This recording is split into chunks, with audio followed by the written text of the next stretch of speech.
অনুরাগের ছোঁয়া সিরিয়ালের নতুন প্রোমোতে আমরা দেখতে চলেছি সবাইকে চমকে দিয়ে সেনগুপ্ত বাড়ির দরজায় কনের সাজে বর নিয়ে হাজির হয় সোনা। নতুন বরের পাশে সোনাকে দেখতে না পেয়ে দীপা অবাক হয়ে জিজ্ঞেস করে এখানে কার বিয়ে হল। তখন রত্না দেবীর ছুটে এসে বলে তোর জামাই এসেছে রে দীপা।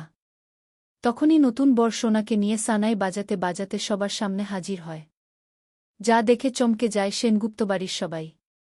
সোনা মন খারাপ করে বাড়িতে ঢোকে, তবে সোনার পর সানাই বাজাতেই থাকে, যা দেখে অবাক হয়ে রূপা বলে এটা কি করলে সোনা।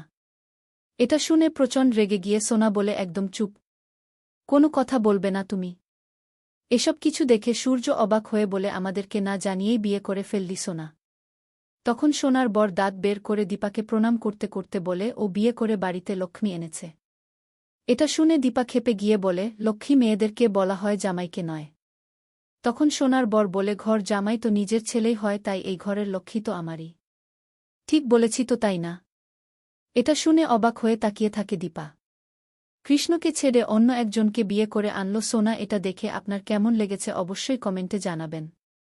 আর অনুরাগের ছোঁয়া সিরিয়ালের সকল আপডেট পেতে চ্যানেল সাবস্ক্রাইব করে রাখুন।